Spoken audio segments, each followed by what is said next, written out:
Praise the Lord. Hallelujah, hallelujah.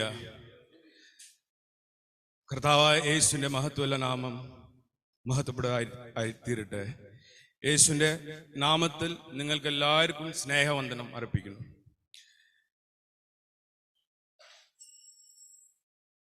Hallelujah, hallelujah, hallelujah, hallelujah. എല്ലാവരും സന്തോഷല്ലേ? ജോസേട്ടൻ നേരത്തെ ആ പാട്ടിന്റെ വാക്യത്തിൽ പറഞ്ഞ പോലെ നമുക്ക് ഈ ഭൗതിക ജീവിതത്തിൽ കിട്ടുന്ന സന്തോഷമല്ല, ആത്മീയ ജീവിതത്തിൽ കിട്ടുന്ന സന്തോഷം, ആത്മാവിൽ കിട്ടുന്ന സന്തോഷമാണ് നമുക്ക് സന്തോഷമായിട്ട് ആ പാട്ടായി നമ്മൾ ഇവിടെ പാടിയത്. എല്ലാവരും കൂടി നല്ല നല്ല ഉത്സാഹത്തോടെ കൂടെ നല്ല നല്ല സ്ട്രെങ്ത് ആയിട്ട് നല്ല ശക്തിയിൽ നമ്മളെല്ലാവരും പാടി. പക്ഷെ ഇതിന്റെ അർത്ഥം നമ്മൾ പലരും മനസ്സിലാക്കിയിട്ടില്ല. ആ അർത്ഥമാണ് ഇന്ന് ദൈവം നമ്മുടെ എല്ലാവരുടെ അടുത്തും സംസാരിക്കാൻ പോണത്. ഞാൻ ഇവിടെ പ്ലാൻ ചെയ്തത് വന്നതല്ല. ജോസേട്ടൻ എൻ്റെ അടുത്ത് ഒരു പ്ലാൻ എൻ്റെ അടുത്ത് പറഞ്ഞിട്ടില്ല. ജോസേട്ടൻ എന്നെ വിളിച്ചു പറഞ്ഞു, ജോഷി നീ അടുത്ത ഞായറാഴ്ച നീ ശുശ്രൂഷ ചെയ്യണം, നീ ഇവിടെ വരണം, ശുശ്രൂഷിക്കണം.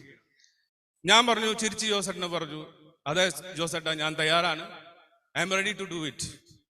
പക്ഷേ ഞാൻ ദൈവത്തിന്റെ അടുത്ത് പ്രാർത്ഥിച്ചുകൊണ്ടിരുന്നു, ദൈവമേ എനിക്ക് ആ ശുശ്രൂഷ ചെയ്യാനുള്ള കൃപ തരണമേ, എനിക്ക് അതിനുള്ള വചനം തരണമേ, എനിക്ക് അതിനുള്ള ആലോചന തരണമേ കർത്താവ്. ഞാൻ പ്രാർത്ഥിച്ചു. എനിക്ക് ഒന്നും മനസ്സിലാവാൻ ആയില്ല, എനിക്ക് ഒരു സന്ദേശം കിട്ടിയില്ല. പക്ഷെ ഒരു സന്ദേശം ദൈവം എനിക്ക് തന്നു.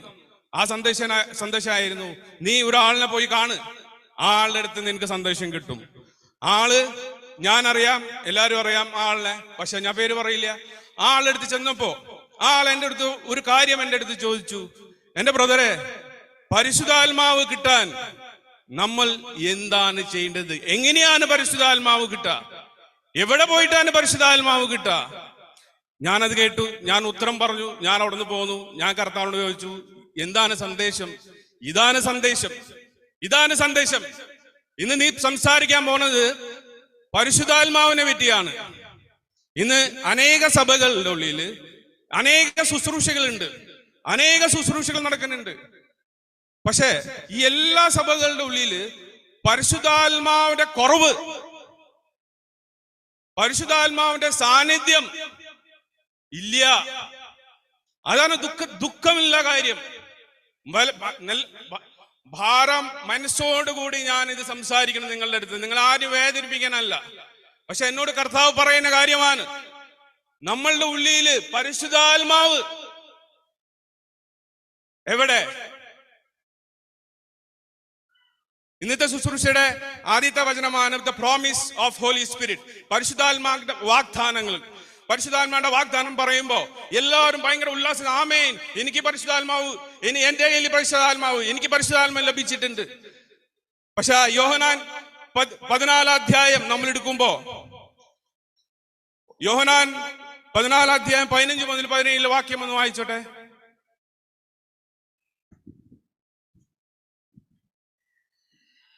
നിങ്ങൾ എന്നെ സ്നേഹിക്കുന്നു എങ്കിൽ എന്റെ കൽപ്പനകളെ കാത്തുകൊള്ളും. എന്നാൽ ഞാൻ പിതാവിനോട് ചോദിക്കും, അവൻ സത്യത്തിന്റെ ആത്മാവ് എന്ന വേറൊരു കാര്യസ്ഥനെ എന്നേക്കും നിങ്ങളോട് കൂടെ ഇരിക്കേണ്ടതിന് നിങ്ങൾക്ക് തരും. ഹല്ലേലൂയ. നിങ്ങൾ എന്നെ സ്നേഹിക്കുന്നുണ്ടെങ്കിൽ എന്റെ കൽപ്പനകൾ പാലിക്കും.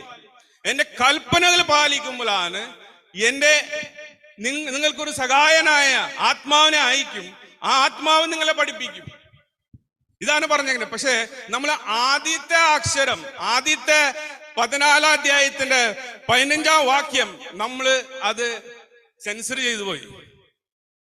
നമുക്ക് ആർക്കും ദൈവത്തിന്റെ കൽപ്പനകൾ പാലിക്കരുത്. നമുക്ക് കൽപ്പന പാലിക്കാൻ നമുക്ക് ആഗ്രഹമില്ല. നമുക്ക് ഈ ഭൗതിക സുഖങ്ങളാണ് നമുക്ക് വേണ്ടത്. നമുക്ക് ദൈവത്തിന്റെ ഇഷ്ടം എന്താണ് നമുക്ക് അറിയാൻ സാധിക്കാത്ത അവസ്ഥയാണ്. അതെന്താണ് കാര്യം? നമ്മൾ കുറച്ച് സ്വാർത്ഥരായിപ്പോയി, നമ്മൾ കുറച്ച് സെൽഫിഷ് ആയിപ്പോയി. ദൈവം ഇന്ന് ഈ വചനത്തോടെ നമുക്ക് ഓർമ്മപ്പെടുത്താണ് നമ്മളെല്ലാവരും നാം എങ്ങനെയാണ് ഇരിക്കേണ്ടത്. ഇന്ന് പലർക്കും അറിയില്ല പരിശുദ്ധാത്മാവിന്റെ ആ പ്രവൃത്തിയുടെ പറ്റി.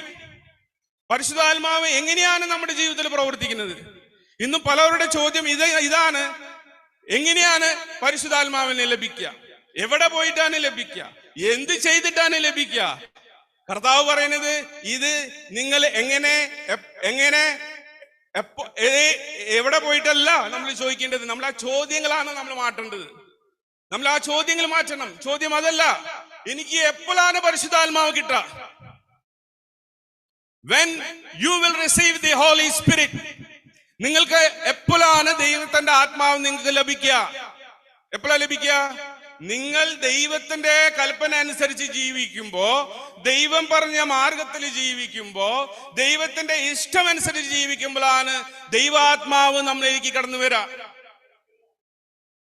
വചനം പറയുന്നു, നിന്റെ ആത്മാവ് ദൈവാത്മാവിന് വേണ്ടി ദാഹിക്കണം. വെറുതെ ദാഹിക്കുക മാത്രല്ല, ആകെ ദൈവാത്മാവിന്റെ ഹിതം നമ്മൾ തിരിച്ചറിയണം. ആ ഹിതം തിരിച്ചറിഞ്ഞില്ലെങ്കിൽ നമ്മൾ വലിയൊരു ട്രാപ്പിലാണ്, വലിയൊരു കെണിയിലാണ് നമ്മൾ പെട്ടേക്കുന്നത്. ജോസേട്ടൻ ഇപ്പോഴും പറഞ്ഞു, നമ്മള് ചില ആൾക്കാർ പഠിപ്പിക്കുന്നു യേശുവിൽ വിശ്വസിച്ചാൽ മാത്രം മതി നീ രക്ഷ പ്രാപിക്കും. യേശുവിൽ വിശ്വസിച്ചാൽ മാത്രമല്ല, യേശുവിൽ പ്രവർത്തിച്ച നീ രക്ഷ പ്രാപിക്കും. കഴിഞ്ഞ ശുശ്രൂഷയിൽ ഞാൻ സംസാരിച്ചതാണ് യേശുവിന്റെ ഇഷ്ടം നമ്മൾ എങ്ങനെയാണ് തിരിച്ചറിയുക. എങ്ങനെയാണ് നമ്മൾ യേശുവിനെ തിരിച്ചറിയുക? നമ്മളെ തന്നെ തിരിച്ചറിയുമ്പോൾ നമ്മൾ യേശുവിനെ തിരിച്ചറിയാൻ സാധിക്കും. ഇന്ന് ഭയങ്കര ചെറിയ ഒരു വാക്യത്തിൽ ഞാൻ സംസാരിക്കാൻ ആഗ്രഹിക്കുന്നു. ജോസന്റെ നേരത്തെ എൻ്റെ അടുത്ത് വന്ന് പറഞ്ഞു, സമയമില്ല, ആ കുറച്ച് സമയത്തിൽ എനിക്കെല്ലാം ദൈവത്തിന്റെ ഇഷ്ടം നിങ്ങളുടെ അടുത്ത് വെളിപ്പെടുത്തി കൊടുക്കണം. ദൈവം എന്നോട് പറഞ്ഞു, ഇന്ന് ഈ വചനം കേട്ട് അവസാനിക്കുമ്പോ ഞാൻ അവരുടെ എല്ലാവരുടെ കയ്യിൽ ഒരു ബ്രഷ് കൊടുക്കും, പുതിയ ബ്രഷ്. പഴയ ബ്രഷൊക്കെ അതിന്റെ ആ ടീത്തൊക്കെ പല്ലൊക്കെ വളഞ്ഞു തിരിഞ്ഞു അത് ബ്രഷ് ചെയ്യുമ്പോ ഭയങ്കര കുത്തല, അവിടെ പൊട്ടല് ഇവിടെ പൊട്ടല്. പക്ഷെ ഇന്നും ആ പഴയ ബ്രഷ് എടുത്തിട്ടാണ് ഇന്ന് എല്ലാവരും ബ്രഷ് ചെയ്തുകൊണ്ടിരിക്കുന്നത്. പക്ഷെ കർത്താവ് പറയുന്നു, ഇന്ന് ഞാൻ ഒരു പുതിയ ബ്രഷ് നിങ്ങൾക്ക് തരാൻ പോകുന്നതാണ്. ഈ വചനം കേട്ട് കഴിഞ്ഞാൽ ആ പുതിയ ബ്രഷ് നിങ്ങളുടെ ജീവിതത്തിൽ യൂസ് ചെയ്യും. അതിനെ പറ്റിയാണ് സംസാരിക്കുന്നത്. ഇന്ന് പല പേർക്കും ഇത് ചിലപ്പോ ഇഷ്ടപ്പെടില്ല, ചിലർക്ക് ഇഷ്ടപ്പെട്ടിരിക്കാം.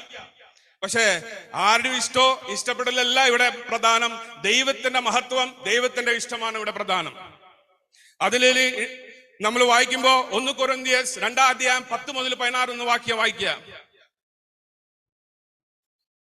1 കൊരിന്ത്യർ 2-ാം അധ്യായം 10 മുതൽ 16 വാക്യം. നമുക്കോ ദൈവം തന്റെ ആത്മാവിനാൽ വെളിപ്പെടുത്തിയിരിക്കുന്നു. ആത്മാവ് സകലത്തെയും ദൈവത്തിന്റെ ആഴങ്ങളെയും ആരായുന്നു. മനുഷ്യനിലുള്ളത് അവനിലെ മനുഷ്യാത്മാവല്ലാതെ മനുഷ്യരിൽ ആർ അറിയും? അവണ്ണം തന്നെ ദൈവത്തിനുള്ളത് ദൈവാത്മാവല്ലാതെ ആരും ഗ്രഹിച്ചിട്ടില്ല. നാമോ ലോകത്തിന്റെ ആത്മാവിനെയല്ല, ദൈവം നമുക്ക് നൽകിയത് അറിവിനായി ദൈവത്തിൽ നിന്നുള്ള ആത്മാവിനെ അത്രേ പ്രാപിച്ചത്. അത് ഞങ്ങൾ മാനുഷജ്ഞാനം ഉപദേശിക്കുന്ന വചനങ്ങളാലല്ല, ആത്മാവ് ഉപദേശിക്കുന്ന വചനങ്ങളാൽ തന്നെ പ്രസ്താവിച്ചുകൊണ്ട് ആത്മീകന്മാർക്ക് ആത്മീകമായത് തെളിയിക്കുന്നു. എന്നാൽ പ്രാകൃത മനുഷ്യൻ ദൈവാത്മാവിന്റെ ഉപദേശം കൈക്കൊള്ളുന്നില്ല, അത് അവന് ഭോഷത്വമാകുന്നു. ആത്മീകമായി വിവേചിക്കേണ്ടതാകയാൽ അത് അവന് ഗ്രഹിപ്പാൻ കഴിയുന്നതുമല്ല. ആത്മികനോ സകലത്തെയും വിവേചിക്കുന്നു, താൻ ആരാലും വിവേചിക്കപ്പെടുന്നതുമില്ല. കർത്താവിന്റെ മനസ്സറിഞ്ഞ് അവനെ ഗ്രഹിപ്പിക്കാകുന്നവൻ ആർ? നാമോ ക്രിസ്തുവിന്റെ മനസ്സുള്ളവർ ആകുന്നു. ഹല്ലേലൂയ. വചനം തിരിച്ചറിഞ്ഞ ഇന്ന് കേൾക്കുന്ന ഓരോ വചനം നമ്മളുടെ പുസ്തകത്തിൽ മാത്രമല്ല എഴുതിയിരിക്കേണ്ടത്, നമ്മളെ ഹൃദയത്തിലാണ് എഴുതേണ്ടത്. പുസ്തകത്തിൽ എഴുതി വെച്ച് കഴിഞ്ഞാൽ നിങ്ങൾ കുറച്ച് കഴിഞ്ഞാൽ അത് മറന്നുപോകും. പക്ഷെ ഹൃദയത്തിൽ എഴുതി കഴിഞ്ഞാൽ നിങ്ങൾ ഒരിക്കലും മറക്കില്ല. ഈ വചനം മറക്കാനുള്ള വചനമല്ല, നമ്മുടെ ജീവൻ മാറ്റിമറിക്കാനുള്ള വചനമാണ്. നമ്മുടെ ജീവിതത്തിൽ ഒരു വലിയൊരു മാറ്റങ്ങൾ കൊണ്ടുവരുന്ന വചനമാണ്. ഈ വചനം നമ്മൾ തിരിച്ചറിയണം. ഈ സഭയ്ക്ക് ഇങ്ങനെ ഒരു വചനം ദൈവം കൊടുക്കാൻ ആഗ്രഹിക്കുന്നുണ്ടെങ്കിൽ ദൈവം ഈ സഭയെ സ്നേഹിക്കുന്ന കാരണമാണ്. അല്ലെങ്കിൽ ഈ വചനം ഇവിടെ ഒരിക്കലും നിങ്ങൾക്ക് ലഭിക്കില്ല. പക്ഷെ ദൈവം നിങ്ങളെ സ്നേഹിക്കുന്ന കാരണമാണ് ഈ വചനം നിങ്ങൾക്ക് നൽകുന്നത്. ഇനി തിരിച്ചറിയുന്നത് കാര്യം, നമുക്ക് 4 കാര്യമാണ് പരിശുദ്ധാത്മാവിനെ തിരിച്ചറിയേണ്ടത്. ഒന്ന്, എപ്പോഴാണ് പരിശുദ്ധാത്മാവ് ഈ എന്നയിൽ കടന്നു വരാം. എന്നയിൽ പരിശുദ്ധാത്മാവ് കടന്നു വന്നു കഴിഞ്ഞാൽ എന്ത് പ്രൂഫാണ്? എന്ത് പ്രൂഫാണ്? എന്നിൽ പരിശുദ്ധാത്മാവുണ്ട്. അതിന്റെ പ്രൂഫ് എന്താണ്? അത് തിരിച്ചറിയുക. മൂന്നാമത്തെ കാര്യം, the gift of the holy Spirit, പരിശുദ്ധാത്മാവിന്റെ ദാനം വരദാനങ്ങൾ തിരിച്ചറിയണം. നാലാമത്തെ കാര്യം, പരിശുദ്ധാത്മാവ് നിന്നിൽ വന്നു കഴിഞ്ഞാൽ നിന്റെ ജീവിതം എങ്ങനെയായിരിക്കണം. പക്ഷെ ഇന്ന് പഠിപ്പിക്കാൻ പോണത്, ദൈവവചനം പഠിപ്പിക്കാൻ പോണത് രണ്ട് കാര്യത്തിൽ മാത്രമല്ലോ. എപ്പോഴാണ് പരിശുദ്ധാത്മാവ് നിങ്ങളിലേക്ക് കടന്നു വരുന്നതും എന്ത് പ്രൂഫാണ്, what is the proof of the holy spirit in you, അതാണ് നമ്മൾ ധ്യാനിക്കാൻ പോണത്.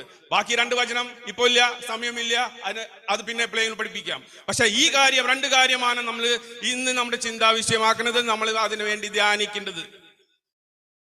പരിശുദ്ധാത്മാവ് എപ്പോഴാണ് നമുക്ക് ലഭിക്കുക? ഇന്ന് പലപ്പോഴും ഇവിടെ ഇരിക്കുന്ന പല ആൾക്കാർക്കും പരിശുദ്ധാത്മാവ് എന്താണോ കൂടി തിരിച്ചറിഞ്ഞിട്ടില്ല.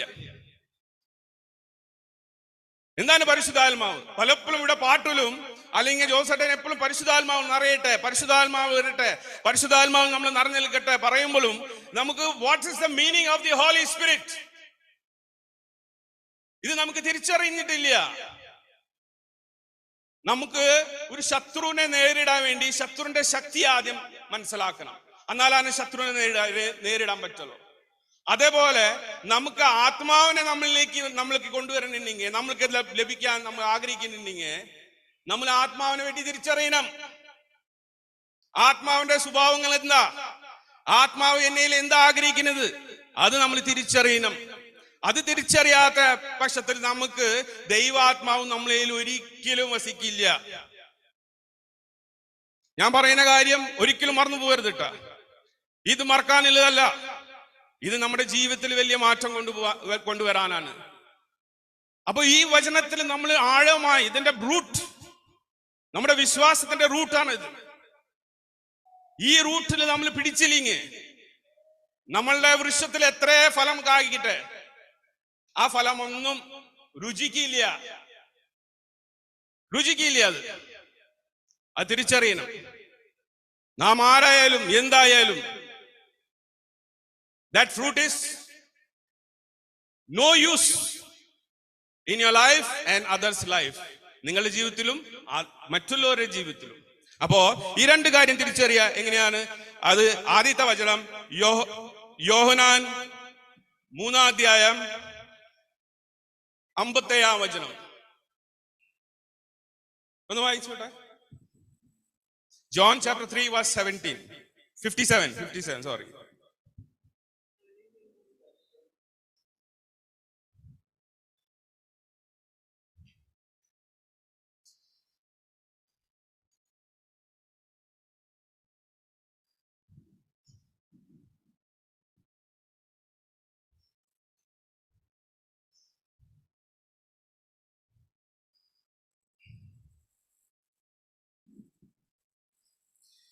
ദൈവവചനം പറയുന്നു ഇങ്ങനെ,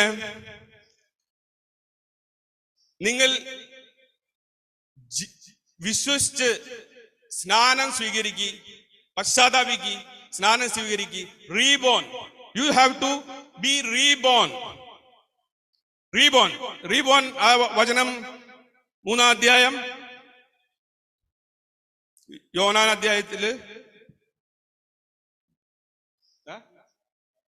5-ാമത്തെ വാക്യം.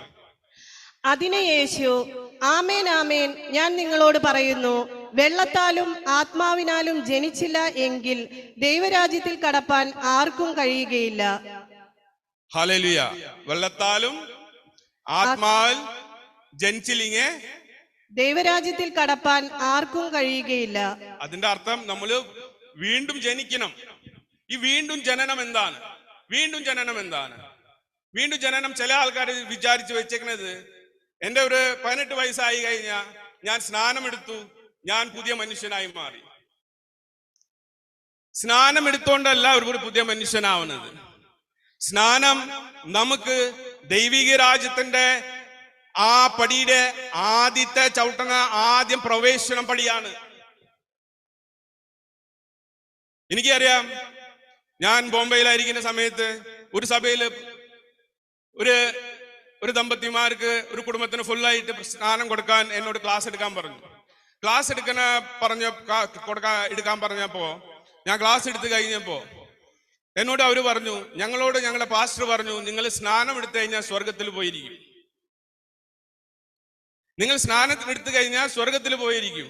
ഞാൻ പറഞ്ഞു, എന്നോടൊന്നും ദൈവം അങ്ങനെ പറഞ്ഞിട്ടില്ല. നിങ്ങൾ സ്നാനമെടുത്ത് ദൈവത്തിന്റെ കൽപ്പന അനുസരിച്ച് ജീവിച്ച അവസാന നിമിഷ ശ്വാസം വരെ, അന്തിമ ശ്വാസം വരെ നിങ്ങൾ പോരാടി ജീവിച്ച എന്നാ മാത്രം എത്തന സ്ഥലത്ത് എത്തി ചേരുള്ളൂ. അപ്പൊ അവർ പറഞ്ഞു, അങ്ങനെയല്ലല്ല ഞങ്ങളുടെ പാസ്റ്റർ പറഞ്ഞത്. ഞാൻ പറഞ്ഞു, അങ്ങനെയല്ലെങ്കിൽ ഞാനൊന്നും പറയാനില്ല. എന്നോട് കർത്താവ് പറയണത് ഞാൻ പറഞ്ഞു. ഒരു 4 ദിവസം കഴിഞ്ഞ് അവരുടെ സ്നാനമായിരുന്നു. അവർ സ്നാനം എടുത്തു കഴിഞ്ഞപ്പോ അവരെന്റെ അടുത്ത് വന്ന് നേരെ അടുത്ത് വന്ന് ചോദിച്ചു, ബ്രദറെ എന്താ കണ്ടത്? ഞാൻ പറഞ്ഞു, ഞാനൊന്നും കണ്ടില്ല. അല്ല, എന്തെങ്കിലും കണ്ടിട്ടുണ്ടാവും ഞങ്ങൾ സ്നാനം എടുത്തപ്പോ. ഞാൻ പറഞ്ഞു, ഞാനൊന്നും കണ്ടില്ല. വീണ്ടും എന്നെ അടുത്ത് ചോദിച്ചു. ഞാൻ പറഞ്ഞു, എന്റെ സഹോദരൻ, ഞാനൊന്നും കണ്ടില്ല. അല്ല, ഞങ്ങളുടെ പാസ്റ്റർ പറഞ്ഞു, നിങ്ങൾ സ്വർഗത്തിലാണ് നിൽക്കുന്നത് ഞാൻ കണ്ടു.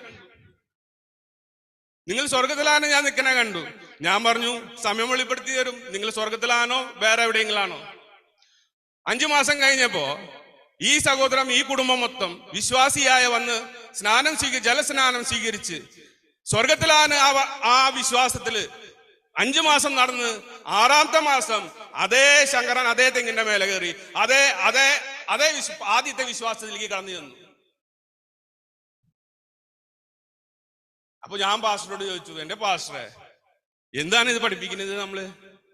ഇതാണോ നമ്മൾ പഠിപ്പിച്ചേ? കണ്ടില്ലേ, സ്വർഗത്തിലായ ഉണ്ട് പറഞ്ഞ ആള് സഭ വിട്ട്, വിശ്വാസം വിട്ട്, അന്യദേവന്മാരനെ വീണ്ടും ആരാധിക്കാൻ തുടങ്ങി.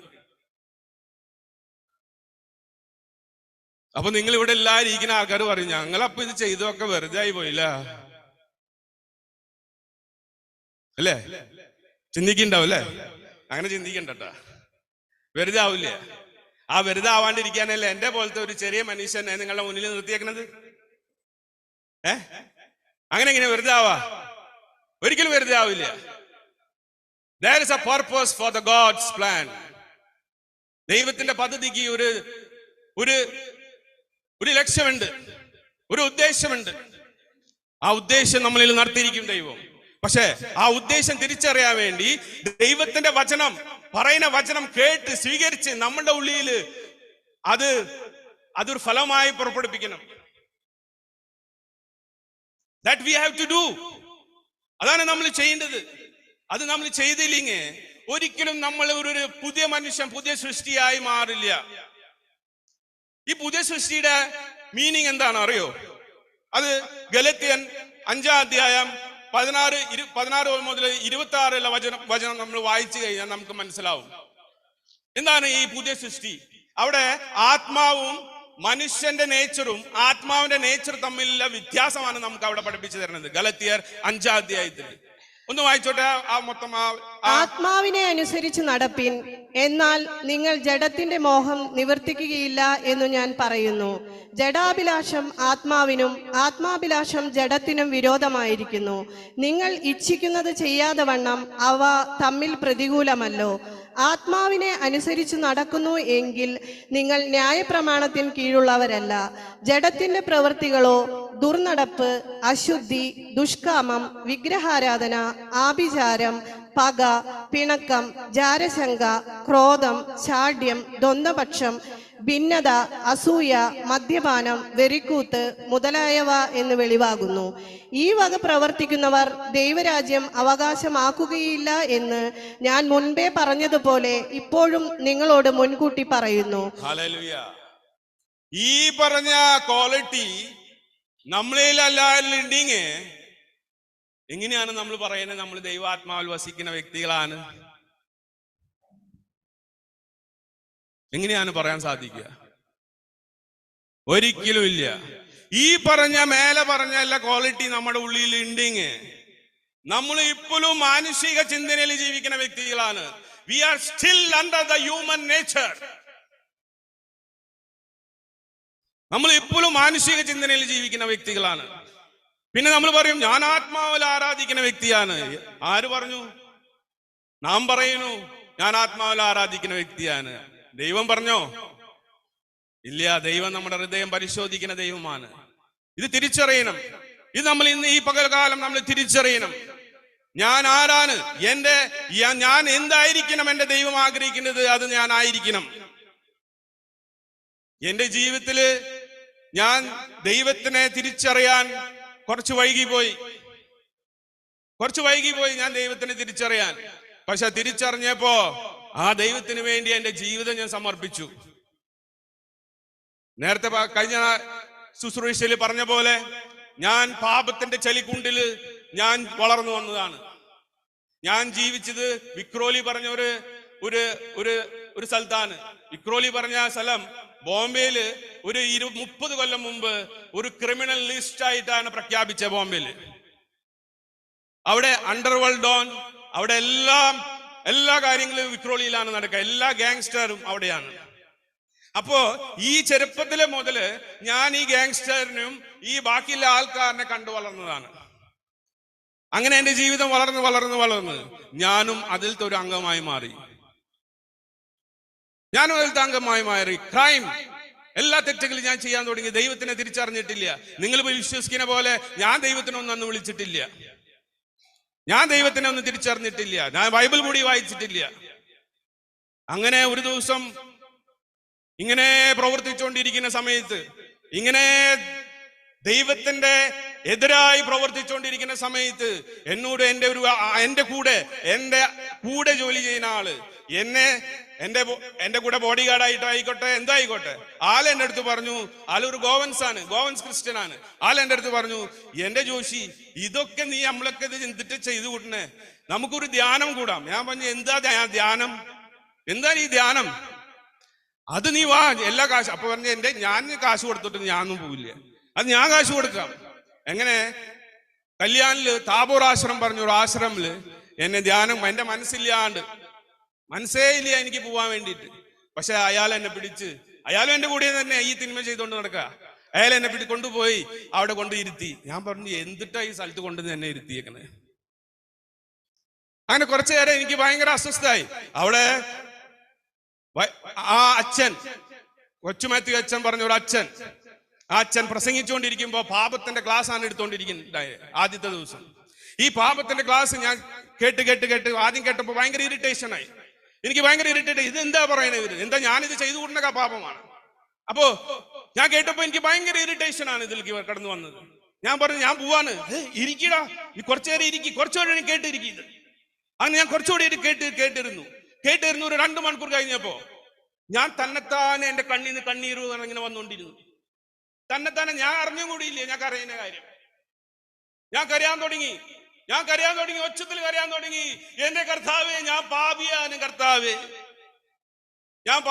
കർത്താവേ. ഇവിടെ വന്ന് ഈ ഓഡിറ്റോറിയം ഇരിക്കുന്ന 500-600 പേരിൽ ഏറ്റവും വലിയ പാപി ഞാനാണ് കർത്താവേ. എന്നെ വേണമെങ്കിൽ നീ എന്റെ കഴുത്ത് വെട്ടിക്കോ, കാല് വെട്ടിക്കോ, കൈ വെട്ടിക്കോ, എന്റെ നാക്ക് വെട്ടിക്കോ, എന്റെ ജീവൻ എന്നെ എടുത്തു കളഞ്ഞോ. പക്ഷെ നിന്റെ സ്നേഹം എന്നെ എടുത്തു മാറ്റരുത് കർത്താവേ. ഞാൻ യാചിച്ചു. ഞാൻ യാചിച്ചപ്പോ എന്റെ കർത്താവായ ദൈവം എന്നെ സ്പർശിച്ചു മാത്രമല്ല, എന്റെ ദൈവം എന്റെ പേര് ചൊല്ലി എന്നെ വിളിച്ചു. എന്റെ മകനെ ജോഷി, നീ വാ, എന്റെ മാറോടെ എന്നെ കെട്ടിപ്പിടിക്കി. നിങ്ങൾക്ക് ആർക്കെങ്കിലും വിശ്വാസമായ ചിലപ്പോ അവനുണ്ടാവില്ല അത്. അങ്ങനെ സംഭവിക്കോ? അങ്ങനെ സംഭവിക്കും. അത് ഞാനാണ് സാക്ഷി. അങ്ങനെ സംഭവിക്കും. അങ്ങനെ ഞാൻ ആ ദൈവത്തിനെ കാണാൻ തുടങ്ങി. എന്റെ കണ്ണുകൊണ്ട് എന്നെ പ്രാർത്ഥിച്ചോണ്ടിരുന്നു. എന്റെ കർത്താവേ, ഞാൻ പാപിയാണ് കർത്താവേ, ഞാൻ പാപിയാണ്. അച്ഛൻ അവിടെ കുംസാരിക്കാൻ വേണ്ടി അടുത്ത ഒരു 8-6 മണിക്കൂർ കഴിഞ്ഞപ്പോ അച്ഛൻ പറഞ്ഞു, കുംസാരിക്കാൻ ആരെങ്കിലും ഉണ്ടെങ്കിൽ കുംസാരിക്കാം. എനിക്ക് കുംസാര കൂട്ടിൽ പോവാൻ തോന്നുന്നില്ല. ഞാൻ കരഞ്ഞോണ്ടിരിക്കുക. അങ്ങനെ എല്ലാരും സംസാരിച്ചു. ലാസ്റ്റ് ഞാൻ മാത്രം അവിടെ ഇരിക്കുന്നുള്ളൂ, മുട്ടുകുത്തി കരഞ്ഞോണ്ടിരിക്കുക. ഒന്നും പറയുന്നില്ല, ഞാൻ മുട്ടുകുത്തി കരഞ്ഞോണ്ടിരിക്കുക. അങ്ങനെ കരഞ്ഞോണ്ടിരിക്കുന്ന സമയത്ത് അച്ഛൻ അവിടെ നിന്ന് വിളിച്ചു പറഞ്ഞു, ഇവിടെ ഒരു വ്യക്തി, പാപത്തിന്റെ ചെളിക്കുണ്ടില് ജീവിച്ച ഒരു വ്യക്തി, ദൈവം ആ വ്യക്തിയുടെ ആ പശ്ചാത്താപം, ആ മനസ്സിന് കരഞ്ഞ ആ പ്രാർത്ഥന ആ വ്യക്തിനെ ദൈവം സ്പർശിച്ചു. ആ വ്യക്തിയുടെ പേര് ഇങ്ങനെയാണ്, ഇതാണ് വിളിച്ച് അവിടെ പറഞ്ഞു. ഞാനൊന്നും അവരെ അറിയും കൂടിയില്ല. അങ്ങനെ എൻ്റെ അടുത്ത് എല്ലാ അച്ഛന്മാരും വന്നിട്ട് പറഞ്ഞു, മകനെ നീ കുംസാരിക്കേണ്ട, നിന്റെ കുംസാരൊക്കെ കഴിഞ്ഞു, നിന്റെ കുംസാരൊക്കെ കഴിഞ്ഞു, ദൈവം നിന്നെ വീണ്ടെടുത്തു.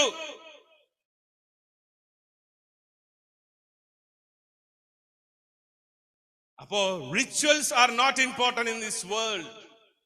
Your heart it's very important. നിങ്ങൾ നിങ്ങളുടെ ഹൃദയത്തിൽ താഴ്ന്നപ്പെടണം, ഹംബലായിരിക്കണം. ഇന്ന് പലപ്പോഴും ഇവിടെ ഇരിക്കുന്നത്, നെഞ്ചു വിരിച്ചിരിക്കുന്നത്, ഞാൻ ഭയങ്കര വലിയ വിശ്വാസിയാണ്, ഞാൻ കാട്ടിൻചേര പോണ ഒരു സഭയിലത്തെ ഒരു വലിയൊരു വിശ്വാസിയാണ്, ഞാൻ കുറെ നല്ല കാര്യങ്ങളൊക്കെ ചെയ്യുന്നുണ്ട്,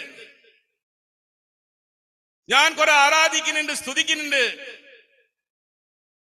നാം എത്ര ആരാധിച്ചാലും, എത്ര സ്തുതിച്ചാലും, എത്ര വലിയ കാര്യം ചെയ്താലും, നാം ആ ജീവിക്കുന്ന ദൈവത്തിന്റെ മുന്നിൽ നാം ഒന്നുമല്ല. ഈ തിരിച്ചറിവ് എപ്പോഴാണ് നിങ്ങളുടെ ഉള്ളിൽ ഉണ്ടാവുക? അന്നാണ് നിങ്ങളുടെ ഉള്ളിൽ പരിശുദ്ധാത്മാവ് നിങ്ങളുടെ ഉള്ളിൽ കടന്നു വരാ. വിശ്വസിക്കുന്നുണ്ടാ? ദൈവം പറഞ്ഞു, കഠിനമായ ഹൃദയങ്ങളെല്ലാം അലിഞ്ഞ് ഒരു മുഴക് പോലെ ആവട്ടെ.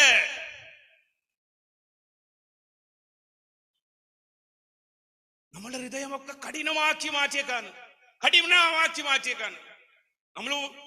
നമ്മൾ നമ്മുടെ വായ കൊണ്ടും നമ്മൾ അത്ര കൊണ്ട് നമ്മൾ ദൈവത്തിന് വിളിക്കുന്നു, ആരാധിക്കുന്നു, സ്തുതിക്കുന്നു. പക്ഷെ നമ്മുടെ ഹൃദയം എവിടെയൊക്കെയാണ്? ഞാൻ ഇപ്പോഴും ഇവിടെ നിൽക്കുമ്പോ ആ ദൈവ സാന്നിധ്യം ഞാൻ അനുഭവപ്പെടുന്നുണ്ട്. എനിക്കറിയാം, ഞാനല്ല സംസാരിക്കുന്നത്, എന്റെ കർത്താവാണ് എന്റെ ഉള്ളിൽ സംസാരിക്കുന്നത്. ആ ഒരു ഫീലിംഗ്, ആ ഒരു അനുഭവം നമുക്ക് ഉണ്ടായിരിക്കണം. ചിലര് ഫീഡ്ബാക്ക്, കഴിഞ്ഞ തവണ ഞാൻ പ്രസംഗിച്ചപ്പോ ചിലവരുടെ ഫീഡ്ബാക്ക് കിട്ടി. ഫീഡ്ബാക്ക് ഇതായിരുന്നു, എന്റെ എക്സ്പ്ലനേഷൻ കുറവായിരുന്നു. ഹാഫ് ആൻ അവർ, അരമണിക്കൂർ ഒരു വ്യക്തിക്ക് തന്ന അതിൽ എക്സ്പ്ലനേഷൻ, എത്ര എക്സ്പ്ലനേഷൻ ആണ് തരാ? ഞാനിപ്പോ ഈ പരിശുദ്ധാത്മാവിന്റെ ടോപ്പിക്കിന് ഞാൻ സംസാരിക്കുന്നെങ്കിൽ ഇപ്പോ ഈ നിമിഷം തൊട്ട് രാത്രി 12 മണി വരെ ഞാൻ സംസാരിക്കും.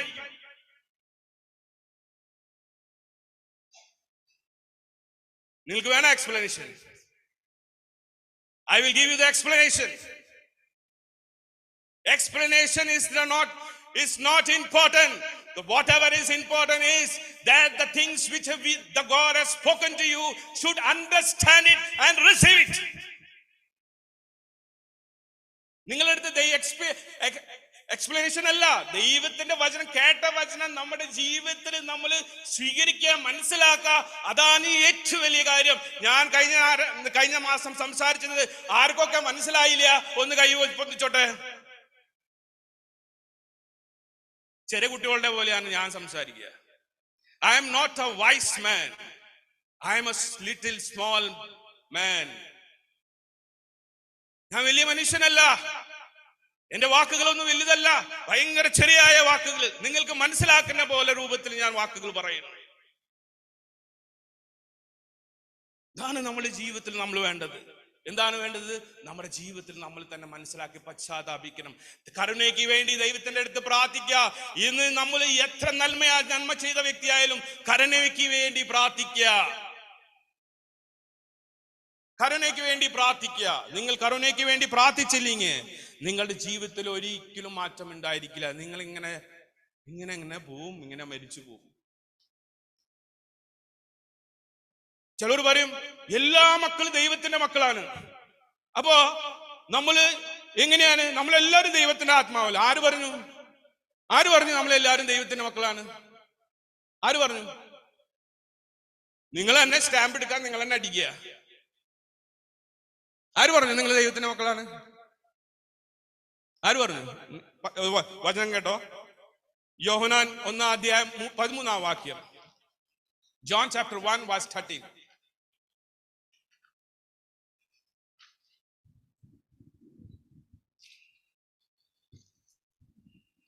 അവർ രക്തത്തിൽ നിന്നല്ല, ജഡത്തിന്റെ ഇഷ്ടത്താലല്ല, പുരുഷന്റെ ഇഷ്ടത്താലുമല്ല, ദൈവത്തിൽ നിന്നത്രേ ജനിച്ചത്. വചനം ജഡമായി തീർന്നു, കൃപയും സത്യവും നിറഞ്ഞവനായി നമ്മുടെ ഇടയിൽ പാർത്തു. 12-13 അവനെ കൈക്കൊണ്ട് അവന്റെ നാമത്തിൽ വിശ്വസിക്കുന്ന ഏവർക്കും ദൈവമക്കളാകുവാൻ അവൻ അധികാരം കൊടുത്തു. അവർ രക്തത്തിൽ നിന്നല്ല, ജഡത്തിന്റെ ഇഷ്ടത്താലല്ല, പുരുഷന്റെ ഇഷ്ടത്താലുമല്ല, ദൈവത്തിൽ നിന്നത്രേ ജനിച്ചത്. ഹല്ലേലൂയ. ഇവിടെ എന്ത് മനസ്സിലാക്കുന്നു? അതേപോലെ റോമൻ 9-ാം അധ്യായം 8-ാം വാക്യം ഒന്ന് വായിച്ചു നോക്കിയേ.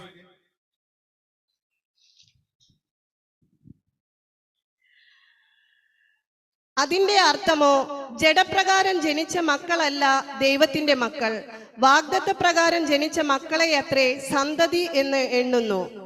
ഹല്ലേലൂയ. എങ്ങനെയാ? ജഡപ്രകാരം ജനിച്ച മക്കളല്ല ദൈവത്തിന്റെ മക്കള്, വാഗ്ദത്തത്താൽ ജനിച്ച മക്കളാണ് ദൈവത്തിന്റെ മക്കളായി മാറുന്നത്.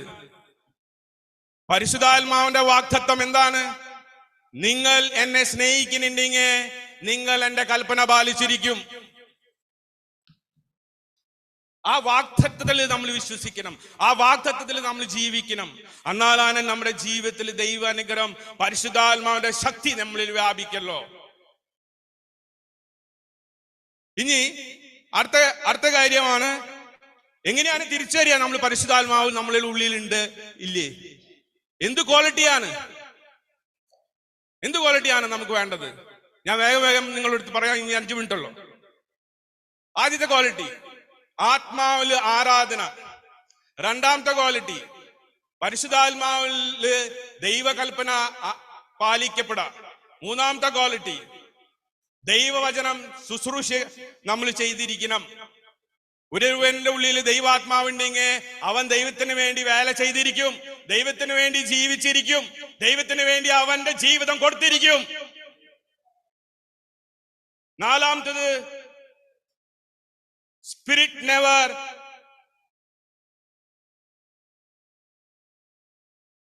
thirsty. അവര് ഒരിക്കലും ദാഹമില്ലാത്ത വ്യക്തിയായി മാറും. അത് നിങ്ങൾ പറയുമ്പോൾ നിങ്ങൾ അതെന്താ മനസ്സിലായില്ല? അത് മനസ്സിലാവാൻ വേണ്ടി യോഹന്നാൻ 4-ാം അധ്യായം 13-14 വാക്യം ഒന്ന് വായിച്ചേ.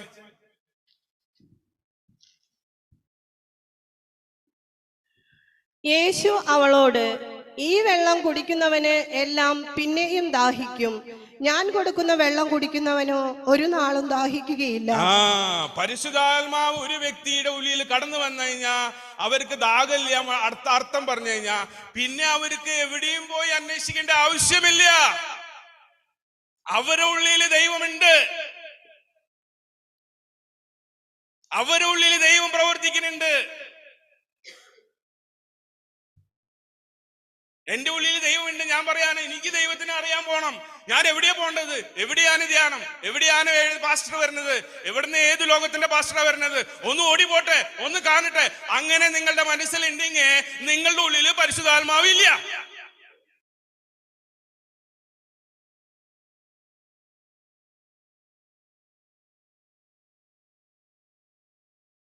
ഞാൻ പറഞ്ഞ ആകെ ചെവിയൊക്കെ ഇതായില്ലേ? സത്യത്തിന്റെ ആത്മാവ് സംസാരിക്കുമ്പോ ഉറക്കങ്ങൾ ക്ഷീണങ്ങളൊക്കെ മാറിപ്പോകും. ഇവിടെ ആർക്കെങ്കിലും ഉറക്കം വന്ന? ഒരാളും ഉറങ്ങില്ല. എന്ത് ദൈവാത്മാവിന്റെ വാക്കുകളാണ് ഇവിടെ നിങ്ങളുടെ ഹൃദയത്തിൽ നിക്ഷേപിക്കപ്പെടുന്നത്. ഞാൻ കഴിഞ്ഞ ശുശ്രൂഷയിൽ ഞാൻ പറഞ്ഞു, എനിക്ക് മലയാളം ശരിക്കും അറിയില്ല, വായിക്കാനും അറിയില്ല, ശരിക്കും സംസാരിക്കാനും അറിയില്ല, എഴുതാനും അറിയില്ല. പക്ഷേ ഞാൻ എവിടെ എന്നെ ദൈവം നിർത്തുന്നു അവിടെ അതേ ഭാഷ ഞാൻ സംസാരിച്ചിരിക്കും. ഗുജറാത്തിൽ നിർത്തി കഴിഞ്ഞാൽ ഗുജറാത്തിയിൽ സംസാരിക്കും, മഹാരാഷ്ട്രന്റെ ഉള്ളിൽ നിർത്തി കഴിഞ്ഞാൽ മറാഠിയിൽ സംസാരിക്കും, ഹിന്ദിക്കാരുടെ ഉള്ളിൽ നിർത്തി കഴിഞ്ഞാൽ ഹിന്ദിയിൽ സംസാരിക്കും, ഇംഗ്ലീഷുകാരുടെ ഉള്ളിൽ ഇംഗ്ലീഷിൽ സംസാരിക്കും. നീ തമിഴിലെ ഉള്ളിൽ സംസാരിക്കുക, തമിഴില് പേശ. എന്താണ് ഞാൻ ഭയങ്കര കഴിവുള്ള ആളാണോ? ഓ, ഒരു കഴിവില്ലാത്ത ആളാ. ഒരു കഴിവില്ല, എനിക്ക് ഒരു കഴിവില്ല. പിന്നെ ആരാണ്? എന്റെ കർത്താവാണ് എന്നെയുള്ളൂ സംസാരിക്കുന്നത്. എന്റെ കർത്താവാണ്. അപ്പോ നിങ്ങൾക്ക് തിരിച്ചറിയാൻ സാധിച്ച എന്താണ് ഈ കാര്യങ്ങളെല്ലാം? 4 കാര്യങ്ങള്: spirit of worship, spirit of obedience, spirit of thirst, spirit of life giving spirit, spirit of preaching the gospel. 5 കാര്യം. ഞാൻ എല്ലാ കാര്യം എനിക്ക് എക്സ്പ്ലനേഷൻ തരാൻ പറ്റില്ല അപ്പോ, പക്ഷെ ഇത് തിരിച്ചറിയണം. ലൈഫ് ഗിവിംഗ് സ്പിരിറ്റ് അർത്ഥം അത് പറഞ്ഞ എന്തിട്ടാ? ലൈഫ് ഗിവിംഗ് സ്പിരിറ്റ് പറഞ്ഞാൽ നമ്മളും മറ്റുള്ളവർക്ക് ജീവൻ പകർന്നു കൊടുക്കുക. എങ്ങനെ നമ്മൾ ജീവൻ പകർന്നു കൊടുക്കുക? അതിന്റെ ഉദാഹരണം ഞാൻ പറഞ്ഞുതരാം. 8 മാസം മുമ്പ് ഒരാൾ എൻ്റെ അടുത്ത് വന്ന് പറഞ്ഞു, ബ്രദറെ എനിക്ക് വേണ്ടി പ്രാർത്ഥിക്ക്. ഞാൻ പറഞ്ഞു ശരി, ഞാൻ പ്രാർത്ഥിക്കാം. അതൊരു ഹിന്ദു വിശ്വാസിയാണ്, ഞങ്ങളുടെ അപ്പുറത്ത് താമസിക്കുന്ന ഒരു വിശ്വാസിയാണ്. ആൾ എൻ്റെ അടുത്ത് പറഞ്ഞു, ബ്രദറെ എനിക്ക് വേണ്ടി ഞാൻ പറഞ്ഞു പ്രാർത്ഥിക്കാം. അങ്ങനെ 1 മാസം കഴിഞ്ഞു, 2 മാസം കഴിഞ്ഞു, 3 മാസം കഴിഞ്ഞു, 4 മാസം കഴിഞ്ഞു, 5 മാസം കഴിഞ്ഞു, 6 മാസം കഴിഞ്ഞു. ഞാൻ എൻ്റെ അമ്മോട് പറഞ്ഞു, ദേ അവൻ വരാനുള്ള സമയമായി. 8 മാസമായി, വരാനുള്ള സമയം. അമ്മ പറഞ്ഞു, എന്താണ്? അവൻ എൻ്റെ അടുത്ത് അന്ന് പ്രാർത്ഥന ആവശ്യപ്പെട്ടതാ, ഞാൻ ആൾക്ക് വേണ്ടി പ്രാർത്ഥിച്ചുകൊണ്ടിരിക്കുക. ഇപ്പൊ എന്താണ് സംഭവം അറിയോ? ആൾ ആത്മഹത്യക്ക് ശ്രമിച്ചുകൊണ്ടിരിക്കുക. അവൻ എൻ്റെ അടുത്ത് ദൈവം കൊണ്ട് കൊണ്ടുവരും. 8-ാം മാസം ഒരു 6-7 മണിയായപ്പോ ഇവൻ എൻ്റെ അടുത്തേക്ക് കടന്നു വരുന്നു കരഞ്ഞുകൊണ്ട്. ഞാൻ പറഞ്ഞു, എന്റെ മകനെ, നീ ആത്മഹത്യക്ക് ശ്രമിക്കാൻ തയ്യാറായിട്ടിരിക്കുക. ഇന്ന് രാത്രി ഞാനും നീ കണ്ടുമുട്ടിയില്ലെങ്കിൽ നീ ആത്മഹത്യ ചെയ്തിരിക്കും. ആള് കരഞ്ഞുകൊണ്ട് എന്റെ കാല് പിടിച്ചു. എന്റെ ബ്രദറെ, സത്യാണ് പറഞ്ഞേ.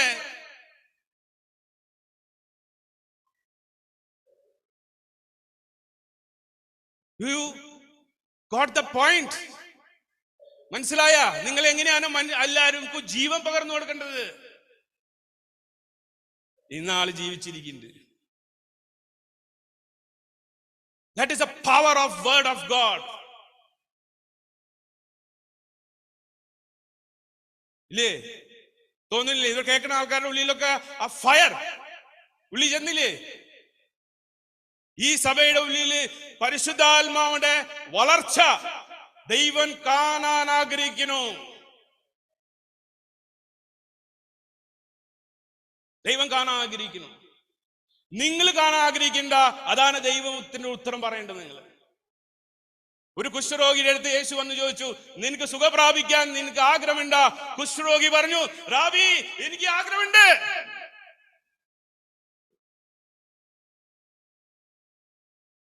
നിങ്ങൾ ആഗ്രഹം പറയാണ്ട് ഒരിക്കലും ദൈവാത്മാവ് നിങ്ങളുടെ ഉള്ളിൽ പ്രവർത്തിക്കില്ല. ഇന്നത്തെ ഇത് മനസ്സിലായ? എന്റെ ദൈവത്തിന് നന്ദി പറയുന്നു. ഞാൻ ദൈവത്തോട് പറഞ്ഞു, 6 മണിക്കൂറിന്റെ ഉള്ളിൽ ഈ പറഞ്ഞ ക്ലാസ് എനിക്ക് പറഞ്ഞു തീരാനുള്ള ശക്തി, എനിക്ക് കഴിവ്, കൃപ എനിക്ക് തരണേ. അവസാനമായി ഒരു വചനം പറഞ്ഞ് ഞാൻ ഈ ക്ലാസ് അവസാനിപ്പിക്കുക. റോമ 8:16 വാക്യം ഒന്ന് വായിച്ചോട്ടെ. ദൈവാത്മാവ് നടത്തുന്നവർ ഏവരും ദൈവത്തിന്റെ മക്കളാകുന്നു. ദൈവാത്മാവിൽ നടത്തുന്ന ഏവരും ദൈവത്തിന്റെ മക്കളാകുന്നു. ദൈവത്തിന്റെ മക്കളാണ് അല്ലെ? ദൈവാത്മാവ് നടത്തുന്ന വ്യക്തികളെല്ലാം ദൈവത്തിന്റെ മക്കളാണ്. അല്ലെങ്കിൽ ഹ്യൂമൻ നേച്ചറിൽ ജീവിക്കുന്ന ആൾക്കാരല്ല ദൈവത്തിന്റെ മക്കള്. ഇന്ന് നമുക്കൊരു ക്വസ്റ്റ്യൻ മാർക്കാണ്. ആരൊക്കെ മാനുഷിക ചിന്തനയിലാണ് ജീവിക്കുന്നത്, അത് ദൈവിക ചിന്തയിലാണ് നമ്മൾ ജീവിക്കുന്നത്. You have to ask this question to yourself. നിങ്ങൾ നിങ്ങളെ തന്നെ സ്വയമായിട്ട് ഈ ചോദ്യം ചോദിച്ചിരിക്കണം. നോക്കിക്കോ, ഇന്ന് ഈ വചനം കേട്ട് നിങ്ങൾ വീട്ടിൽ ചെല്ലുമ്പോ നിങ്ങളുടെ ഉള്ളിൽ വലിയൊരു തീയാണ് നിങ്ങളുടെ ഉള്ളിൽ പ്രവർത്തിച്ചുകൊണ്ടിരിക്കുക. ഇത് ഞാൻ പറഞ്ഞതല്ല, എന്റെ കർത്താവ് പറഞ്ഞാണ്. ഞാൻ ഇവിടെ നിൽക്കുന്നത് എന്താണെന്ന് അറിയോ? ഇത് എന്റെ പദ്ധതിയല്ല കേട്ടോ. ഞാൻ ഈ സഭയിൽ കടന്നു വന്നത് എന്റെ പദ്ധതിയല്ല. എന്നോട് കർത്താവ് പറഞ്ഞതാണ്, നീ പോ, നാട്ടിൽ പോ, നീ നിന്റെ സ്വദേശത്തിലേക്ക് പോ. ഞാൻ പറഞ്ഞു, സ്വദേശത്തിൽ ഞാൻ എന്ത് ചെയ്യും എന്റെ കർത്താവ്? എനിക്ക് ശരിക്കും മലയാളം വായിക്കാനും അറിയില്ല, സംസാരിക്കാനും അറിയില്ല, എഴുതാനും അറിയില്ല. ഞാൻ എന്ത് ചെയ്യാനാണ് പോകുന്നത് എന്റെ സ്വദേശത്തിൽ പോയിട്ട്? കർത്താവ് പറഞ്ഞു, നീ പോ, ഞാൻ നിന്നിൽ പ്രവർത്തിക്കും. 3 കൊല്ലം പിടിച്ചു കർത്താവ് പ്രവർത്തിക്കാൻ. നിങ്ങൾക്ക് ഇങ്ങനെ ക്ഷമ ഉണ്ടാ കാത്തിരിക്കാൻ? 3 കൊല്ലം കഴിഞ്ഞിട്ടാണ് ഞാൻ ഇവിടെ നിങ്ങളുടെ മുന്നിൽ എനിക്ക് ദൈവം നിൽക്കാനുള്ള കൃപ എനിക്ക് ദൈവം തന്നത്. എന്നാലും ഞാൻ ദൈവത്തിനോട് നന്ദി പറഞ്ഞുകൊണ്ടിരുന്നു. എന്റെ കർത്താവേ, നന്ദി, സ്തുതി. നമുക്കൊരു കാര്യം കിട്ടുന്നതിന് മുമ്പ് ദൈവത്തിന് നന്ദി പറയണം. കിട്ടി കഴിഞ്ഞിട്ടല്ല. ഇവിടെ പലർക്കും കിട്ടി കഴിഞ്ഞിട്ടാണ് ദൈവത്തിന് നന്ദി പറയുന്നത്. കിട്ടുന്നതിന് മുമ്പ് നന്ദി പറയും. ഞാൻ ഒരു വലിയ വീട് കണ്ടു കഴിഞ്ഞാൽ ഞാൻ പറയും, ദൈവമേ നന്ദി, ആ വ്യക്തികൾക്ക് ദൈവം നീ അനുഗ്രഹിച്ചു. നല്ലൊരു വണ്ടി കണ്ട പറഞ്ഞ, ദൈവമേ നന്ദി, ആ വ്യക്തിയെ നീ അനുഗ്രഹിച്ചു. എന്റെ കയ്യിൽ ഒന്നും ഉണ്ടായില്ല കേട്ടാ, എന്റെ കയ്യിൽ ഒന്നും ഉണ്ടായില്ല. ഉണ്ടാക്കിയതൊക്കെ കള്ളും കുടിച്ച് അടി ഉണ്ടാക്കി ബാക്കിയുള്ള കാര്യങ്ങൾ ചെയ്ത് എല്ലാം പോയി. പിന്നെ ഇതെല്ലാം തന്നത് എന്റെ ദൈവമാണ്.